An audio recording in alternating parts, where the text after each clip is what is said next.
Hello everyone, मेरा नाम प्रियांशी है। मैं आप सबके लिए यूजीसी नेट के पाठ्यक्रम में लगी कहानी दुलाई वाली का पाठ और परीक्षा उपयोगी दृष्टि से ज़रूरी नोट्स लेकर आई हूँ, जो कि मैंने वीडियो के अंत में साझा किए हैं। इस कहानी की रचना राजेंद्र बाला घोष ने बंग महिला के नाम से 1907 में की। इसमें दो दोस्त बंसीधर और नवल किशोर के ट्रेन यात्रा के दौरान किए गए मजाक को दिखाया गया है। अगर आपको वीडियो पसंद आए तो लाइक अवश्य करें और हिंदी नेट में लगी अन्य रचनाओं के नोट्स और पाठ के लिए चैनल को सब्सक्राइब करें। तो आइए कहानी शुरू करते हैं। काशी के दशाश्वमेध घाट पर स्नान करके एक मनुष्य बड़ी व्यग्रता के साथ गोदौलिया की तरफ आ रहा था। एक हाथ में मैली सी तौलिया लपेटी हुई भीगी धोती और दूसरे में सुरती की गोलियों की कई डिबिया और सूंघनी की एक पुड़िया थी। उस समय दिन के 11 बजे थे। गोदौलिया की बाईं तरफ जो गली है उसके भीतर एक और गली है। गली में थोड़ी दूर पर एक टूटे मकान से पुराने मकान में वह जा घुसा। मकान के पहले खंड में बहुत अंधेरा था, पर ऊपर की जगह मनुष्य के वासोपयोगी थी। नवगत मनुष्य धड़धड़ाता हुआ ऊपर चढ़ गया। वहाँ एक कोठरी में हाथ की चीजें रख दी और सीता सीता कहकर पुकारने लगा। क्या है? कहती हुई एक 10 बरस की बालिका आ खड़ी हुई। तब पुरुष ने कहा, सीता, जरा अपनी बहन को बुला ला। अच्छा, कहकर सीता चली गई। कुछ देर में एक नवीना स्त्री आकर उपस्थित हुई। उसे देखते ही पुरुष ने कहा, लो, हम लोगों को तो आज ही जाना पड़ेगा। इस बात को सुनकर स्त्री को कुछ आश्चर्ययुक्त होकर और झुलझुलाकर बोली, आज ही जाना पड़ेगा? यह क्यों? भला आज कैसे जाना हो सकेगा? ऐसे ही था तो सवेरे भैया से कह देते। तुम तो जानते हो कि मुंह से कह दिया, बस छुट्टी हुई। लड़की कभी विदा की होती तो मालूम पड़ता। आज तो किसी सूरत में जाना नहीं हो सकता। तुम आज कहती हो, हमें तो अभी जाना होगा। बात यह है कि कल ही नवल किशोर कलकत्ते से आ रहे हैं। आरे से अपनी नई बहू को भी साथ ला रहे हैं। सो उन्होंने हमें आज ही जाने के लिए इसरार किया है। हम लोग मुगल सराय से साथ ही इलाहाबाद चलेंगे। उनका तार मुझे घर से निकलते ही मिला। इसी से मैं झट नहा धोकर लौट आया। बस अब करना ही क्या है? कपड़ा उपड़ा जो कुछ हो बांध बूंद कर घंटे भर में खा पी कर चली चलो। जब हम तुम्हें विदा कराने आए ही हैं, तब कल के बदले आज ही सही। हाँ, यह बात है, नवल जो चाहें करवाएं। क्या एक ही गाड़ी में न जाने से दोस्ती में बट्टा लग जाएगा? अब तो किसी तरह रुकोगे नहीं, जरूर ही उनके साथ जाओगे, पर मेरे तो नाको दम आ जाएगी। क्यों? किस बात से? उनकी हंसी से और किससे? इतना हंसी ठहाका राह में अच्छी नहीं लगती। उनकी हंसी मुझे नहीं भाती। एक रोज मैं चौके में पूड़ियाँ काढ़ रही थी कि इतने में न जाने कहाँ से आकर नवल चिल्लाने लगे, ए बुआ, देख तुम्हारी बहू पूड़ियाँ खा रही है। मैं तो मारे शर्म के मर सी गई। हाँ, भाभी जी ने बात उड़ा दी। सही, वह बोली, खाने दो, खाने पहनने के लिए तो आई है। पर मुझे उनकी हंसी बहुत बुरी लगी। बस इसी से उनके साथ नहीं जाना चाहती। अच्छा चलो, मैं नवल से कह दूंगा। बेचारी कभी रोटियां तक तो खाती ही नहीं, पूड़ियाँ क्यों खाने लगी। इतना कहकर बंसीधर कोठरी से बाहर चले और बोले, मैं तुम्हारे भैया के पास जाता हूँ और रो रुलाकर तैयार हो जाना। इतना सुनते ही जानकी देई की आंखें भर आई और आषाढ़ सावन की ऐसी झड़ी लग गई।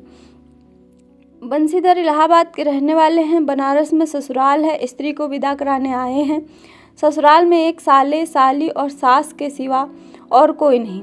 नवल किशोर इनके दूर के नाते में मेरे भाई हैं, पर दोनों में नाते से मित्रता का ख्याल अधिक है। दोनों में गहरी मित्रता है। दोनों एक जान दो कालिब हैं। उसी दिन बंसीधर का जाना स्थिर हो गया। सीता बहन के संग जाने के लिए रोने लगी। माँ रोती धोती लड़की को विदा की सामग्री इकट्ठा करने लगी। जानकी देई भी रोती तैयार होने लगी। कई चीज़ें भूलने पर धीमी आवाज़ से माँ को याद भी दिलाती गई। पर 1 बजने पर स्टेशन जाने का समय आया। अब गाड़ी या इक्का लाने कौन जाए? ससुराल वालों की अवस्था अब आगे की सी नहीं थी कि दो चार नौकर चाकर हर समय बने रहें। सीता के बाप के न रहने से काम बिगड़ गया।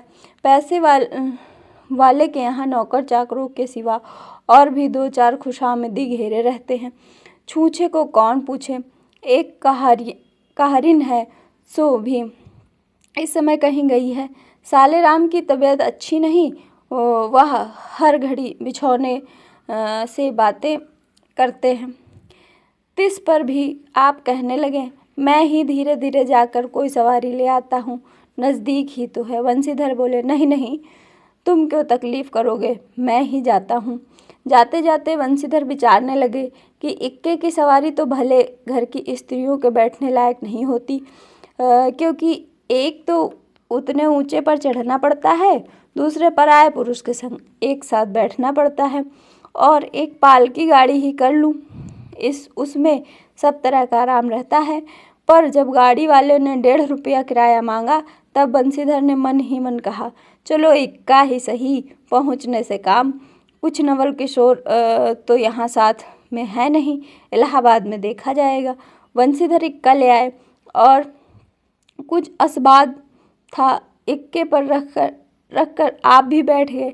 जानकी दई बड़ी विकलता से रोती हुई इक्के पर जा बैठी। पर अस्थिर संसार में स्थिरता कहाँ, यहाँ कुछ भी स्थिर नहीं। इक्का जैसे जैसे आगे बढ़ता गया, वैसे वैसे ही जानकी की रुलाई भी कम होती गई। सिकरौला के स्टेशन के पास पहुँचते पहुँचते जानकी अपनी आंखें अच्छी तरह पोंछ चुकी थी। दोनों चुपचाप चले जा रहे थे कि अचानक बंसीधर की नज़र अपनी धोती पर पड़ी और अरे एक बात तो हम भूल ही गए कहकर पछता उठे। इक्के के कान बचाकर जानकी ने पूछा, क्या हुआ, क्या कोई ज़रूरी चीज़ भूल आए? नहीं, देसी धोती पहन कर आना था, सो भूल कर बिलायती ही पहन आया। नवल कट्टर स्वदेशी हुए ना, वह बंगालियों से भी बढ़ गए हैं। देखेंगे तो 2-4 सुनाए बिना न रहेंगे। और बात भी ठीक है, नाहक बिलायती चीज़ें मोल लेकर क्यों रुपये की बर्बादी की जाए। देसी लेने से भी दाम लगेगा, सही रहेगा तो देश में ही। जानकी जरा भौचक के भौं टेढ़ी करके बोली, धोती तो धोती, पहनने से काम, क्या यह बुरी है? इतने में स्टेशन की कुलियों ने आकर घेरा। बंसीधर एक कुली करके चले। इतने में इक्के वाले ने कहा, इधर से टिकट लेते जाइए, पुल के उस पार तो 1.5 दर्जन का टिकट मिलता है। बंसीधर फिरक कर बोले, अगर 1.5 दर्जन ही का टिकट लूँ तो? इक्के वाला चुप हो गया। इक्के की सवारी देख इसने ऐसा कहा। यह कहते हुए बंसीधर आगे बढ़े। यथा समय रेल पर बैठ कर बंसीधर राजघाट पर पार करके मुगल सराय पहुँचे। वहाँ पर पुल लांघकर दूसरे प्लेटफॉर्म पर जा बैठे। पर आपसे नवल के मिलने की खुशी प्लेटफॉर्म के इस छोर से उस छोर तक टहलते रहे। देखते देखते गाड़ी का धुआं दिखाई पड़ा। मुसाफिर अपनी गठरी संभालने लगे और रेल देवी भी अपनी चाल धीमी करती हुई गंभीरता से आ खड़ी हुई। बंसीधर एक बार चलती गाड़ी ही में शुरू से आखिरी तक देख आए, पर नवल का कहीं पता नहीं। बंसीधर फिर सब गाड़ियों को दोहराया। एक तेहरा गए, भीतर घुस कर एक एक डिब्बे को देखा, किंतु नवल न मिले। अंत में आप खिजला उठे और सोचने लगे कि मुझे तो वैसे चिट्ठी लिखी और आप ना आए, मुझे अच्छा उल्लू बनाया। अच्छा, जाएंगे कहाँ, भेंट होने पर समझ लूँगा। सबसे अधिक सोच तो इस बात का था कि जानकी सुनेगी तो ताने पे ताना मारेगी, पर अब सोचने का समय नहीं। रेल की बात ठहरी। बंसीधर झट गए और जानकी को लाकर जनानी गाड़ी में बिठाया। वह पूछने लगी, नवल की बहू कहाँ है? वह नहीं आए, कोई अटकाव हो गया कहकर आप बगल वाले कमरे में जा बैठे। टिकट तो 1.5 का था, पर 1.5 दर्जे का कमरा कलकत्ते से आने वाले मुसाफिरों से भरा था, इसलिए तीसरे ही दर्जे में बैठना पड़ा। जिस गाड़ी में बंसीधर बैठे थे उसके सब कमरों में मिलाकर कुछ 10 से 12 स्त्री पुरुष थे। समय पर गाड़ी छूटी। नवल की बातें और न जाने क्या अगड़ बगड़ सोचते हुए गाड़ी कई स्टेशन पार करके मिर्ज़ापुर पहुंची। मिर्ज़ापुर में पेटराम की शिकायत शुरू हुई। उसने कहा, सुझाए कि इलाहाबाद पहुंचने में अभी देरी है। चलने के झंझट से अच्छी तरह उसकी पूजा किए बिना ही बंसीधर ने बनारस छोड़ा था। इसलिए आप झट प्लेटफार्म पर उतरे और पानी के बम्बे से हाथ मुंह धोकर एक खोमचे वाले से थोड़ी सी ताजी पूड़ी और मिठाई लेकर निराले में बैठे आपने उन्हें ठिकाने पहुंचाया। पीछे से जानकी की सुध आई। सोचा कि पहले पूछ ले, तब कुछ मोल लेंगे, क्योंकि स्त्री नटखट होती हैं। वह रेल का खाना पसंद नहीं करती। पूछने पर वही बात हुई। तब बंसीधर लौटकर अपने कमरे में आ बैठे। यदि वह चाहते तो वे इस समय ड्योढ़े में बैठ जाते, क्योंकि अब भीड़ कम हो गई थी। पर उन्होंने कहा, थोड़ी देर के लिए कौन बखेड़ा करे। बंसीधर अपने कमरे में बैठा तो 2-1 मुसाफिर अधिक दिख पड़े। अगले वाले में से एक उतर भी गया था और जो लोग थे सब तीसरे ही दर्जे के योग्य ही जान पड़ते थे। अधिक सभ्य कोई थे तो बंसीधर ही थे। उनके कमरे के पास वाली जगह में एक भले घर की स्त्री बैठी थी। वह बेचारी सिर से पैर तक ओढ़े, सिर झुकाए, एक हाथ लंबा घूंघट काढ़े, कपड़े की गठरी सी बनी हुई बैठी थी। बंसीधर ने सोचा, इसके संग वाले भद्र पुरुष के आने पर उनके साथ बातचीत करके समय बिताएगा। 1-2 करके तीसरी घंटी बजी। तब वह स्त्री कुछ अचकचा कर थोड़ा सा मुख खोल जंगले से बाहर देखने लगी। ज्यों ही गाड़ी छूटी, वह मानो कांप सी उठी। रेल का देना लेना तो हो ही गया था। अब उसको किसी की क्या परवाह। अपनी स्वाभाविक गति से चलने लगी। प्लेटफॉर्म पर भीड़ भी ना थी। केवल 2-4 आदमी रेल की अंतिम विदाई तक खड़े थे। जब तक स्टेशन दिखलाई दिया तब तक वह बाहर ही देखती रही। फिर अस्पष्ट स्वर में रोने लगी। उस कमरे में 3-4 प्रौढ़ ग्रामीण स्त्रियां भी थी।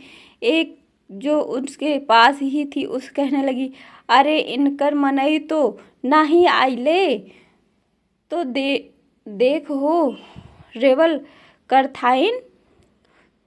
दूसरी, अरे दूसर गाड़ी में बैठा हुई हैं, पहले दूर बहरी इन जनानी गाड़ी थोड़े न है।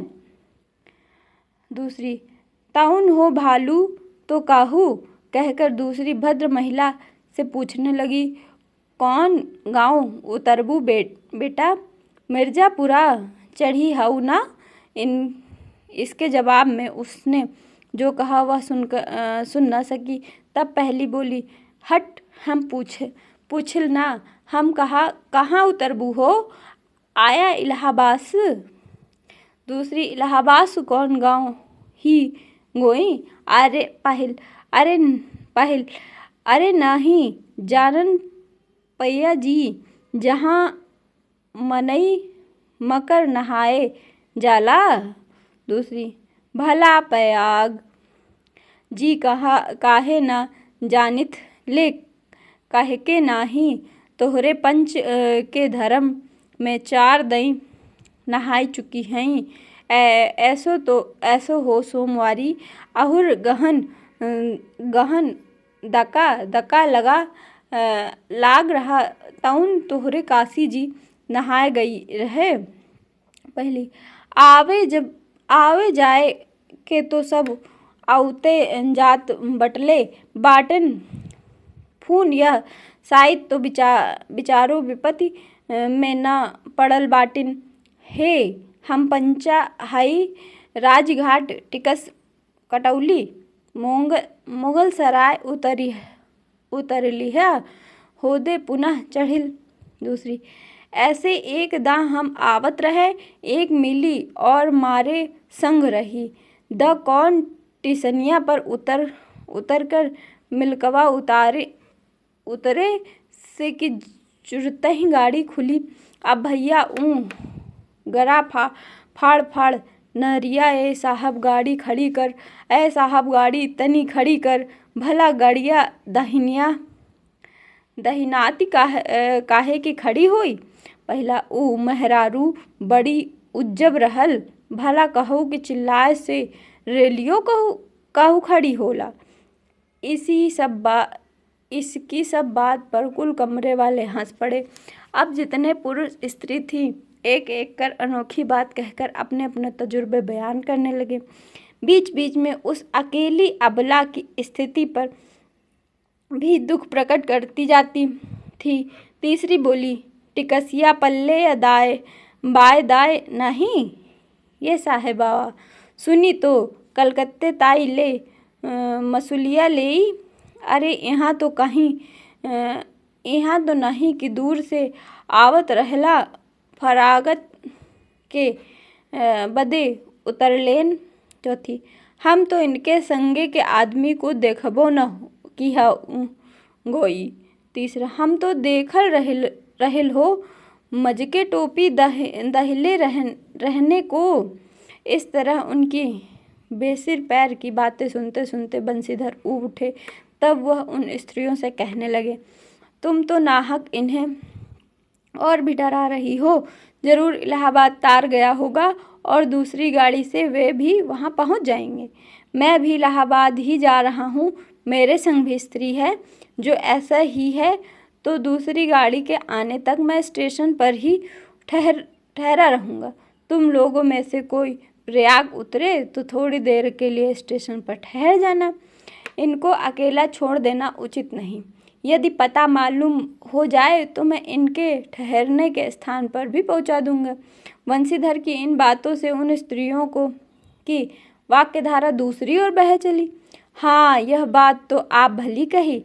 नहीं भैया, हम पंचे कही के केहू से कुछ कही। अरे एक करत न बाय तो दुनिया चलत कैसे बाय, इत्यादि ज्ञान गाथा होने लगी। कोई उस बेचारी को सहारा मिलते देख खुश हुई और कोई नाराज भी हुए। क्यों, सो मैं आपसे नहीं बतला सकती। उस गाड़ी में जितने मनुष्य थे सभी ने इस विषय में कुछ न कुछ कह डाला था।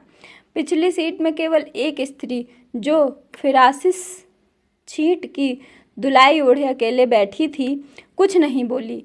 कभी कभी घूंघट के भीतर से एक आंख निकालकर बंसीधर की ओर ताक देती और समान हो जाने पर फिर मुंह फेर लेती। बंसीधर सोचने लगी कि यह क्या बात है। देखने में तो यह भले घर की मालूम होती है, पर आचरण इसका अच्छा नहीं है। गाड़ी इलाहाबाद के पास पहुंचने को हुई। बंसीधर उस स्त्री को धीरज दिलाकर आकाश पाताल सोचने लगे। यदि तार से कोई खबर ना आई होगी तो दूसरी गाड़ी तक स्टेशन पर ही ठहरना पड़ेगा, और जो उससे भी कोई न आया तो क्या करूँगा। जो ही गाड़ी नैनी में छूट गई। अब उन अशिक्षिता स्त्रियों ने फिर मुंह खोला। का भैया, जो केहुन बिन टिकस के आवत होए तो आकर का सजा होला। अरे ओकर ई नाई चाहत रह कि मेहरारू के तो बैठा दिहलेन और अपुआ तनु टिकस लेन के चल दिहलेन। किसी आदमी ने यहाँ तक दौड़ मारी कि रात को बंसीधर इनके जेवर छीनकर रफू चक्कर हो जाएंगे। उस गाड़ी में एक लाठीवान भी था। उसने खुल्लम खुल्ला कहा, का बाबूजी, कुछ हमारो साझा। उसकी बात पर बंसीधर क्रोध से लाल हो गए। उन्होंने उसे खूब धमकाया। उस समय तो वह चुप हो गया, पर यदि इलाहाबाद उतरता तो बंसीधर से बदला लिए बिना न रहता। बंसीधर इलाहाबाद में उतरे। एक बुढ़िया को भी वहीं उतरना था। उससे उन्होंने कहा, इनको भी अपने संग उतार लो। फिर इस बुढ़िया को उस स्त्री के पास बैठाकर आप जानकी को उतारने गए। जानकी से सब हाल कहने पर वह बोली, अरे जाने भी दो, किस बखेड़े में पड़ रहे हो। पर बंशीधर ने न माना। जानकी को और उस भद्र महिला को एक ठिकाने बिठाकर आप स्टेशन मास्टर के पास गए। बंशीधर के जाते ही बुढ़िया, जिसे उन्होंने रखवाली के लिए छोड़ा था, किसी बहाने से भाग गई। स्टेशन मास्टर से पूछने पर मालूम हुआ कोई तार नहीं आया। अब तो बंशीधर बड़े असमंजस में पड़े। टिकट के लिए बखेड़ा होगा, क्योंकि वह स्त्री बेटिकट है। लौटकर आए तो किसी को ना पाया। अरे यह सब कहाँ गई, यह कहकर चारों तरफ देखने लगे, कहीं पता नहीं। इस पर बंशीधर घबराए। आज कैसी बुरी साइत में घर से निकले कि एक के बाद दूसरी आफत फंसते चले आ रहे हैं। इतने में अपने सामने एक दुलाई वाली को आते देखा। तू ही उन स्त्रियों को कहीं ले गई है, इतना कहना था कि दुलाई से मुंह खोलकर नवल किशोर खिलखिला उठे। अरे यह क्या, सब तुम्हारी ही करतूत है। अब मैं समझ गया कैसा गजब तुमने किया है। ऐसी हंसी मुझे नहीं अच्छी लगती। मालूम होता है कि तुम्हारी ही बहू थी। अच्छा तो वे लोग गई कहाँ? वे लोग तो पालकी गाड़ी में बैठी हैं, तुम भी चलो। नहीं, मैं सब हाल सुन लूँगा तब चलूँगा। यहाँ से तो कहो। तुम मिर्ज़ापुर से कहाँ से आ निकले? मिर्ज़ापुर नहीं, मैं तो कलकत्ते से, बल्कि मुगल सराय से तुम्हारे साथ चला आ रहा हूँ। तुम जब मुगल सराय में मेरे लिए चक्कर लगाते थे, तब मैं 1.5 दर्जे के ऊपर वाले बेंच पर लेटा तुम्हारा तमाशा देख रहा था। फिर मिर्ज़ापुर में तुम पेट के धंधे में लगे थे। मैं तुम्हारे पास से निकल गया, पर तुमने न देखा। मैं तुम्हारी गाड़ी में जा बैठा, सोचा कि तुम्हारे आने पर प्रकट होऊंगा, फिर थोड़ा और देख लें। करते करते यहाँ तक नौबत पहुँची। अच्छा अब चलो, जो हुआ सो उसे माफ़ करो। यह सुनकर बंशीधर प्रसन्न हो गए। दोनों मित्रों ने बड़े प्रेम से बातचीत होने लगी। बंशीधर बोले, मेरे ऊपर जो कुछ बीती सो बीती, पर वह बेचारी जो तुम्हारी गुणवान के संग पहली ही बार रेल में आ रही थी, बहुत ही तंग हुई। उसे तो तुमने नाहक रुलाया, वह बहुत ही डर गई। नहीं जी, डर किस बात का था, तुम दोनों गाड़ी में न थे। हाँ, पर यदि मैं स्टेशन मास्टर से इतला कर देता तो बखेड़ा खड़ा हो जाता ना। अरे तो क्या, मैं मर थोड़े गया था। 4 हाथ की दुलाई की बिसात ही कितनी। इसी तरह बातचीत करते करते दोनों गाड़ी के पास आए। देखा तो दोनों मित्र वधुओं में खूब हंसी हो रही थी। जानकी कह रही थी, अरे तुम जानो क्या, इन लोगों की हंसी ऐसी ही होती है। हंसी में किसी के प्राण भी निकल जाएं तो इन्हें दया ना आवे। खैर, दोनों मित्र अपनी अपनी घरवालियों को लेकर राजी खुशी घर पहुँचे और मुझे भी इनकी राम कहानी लिखने से छुट्टी मिली। धन्यवाद।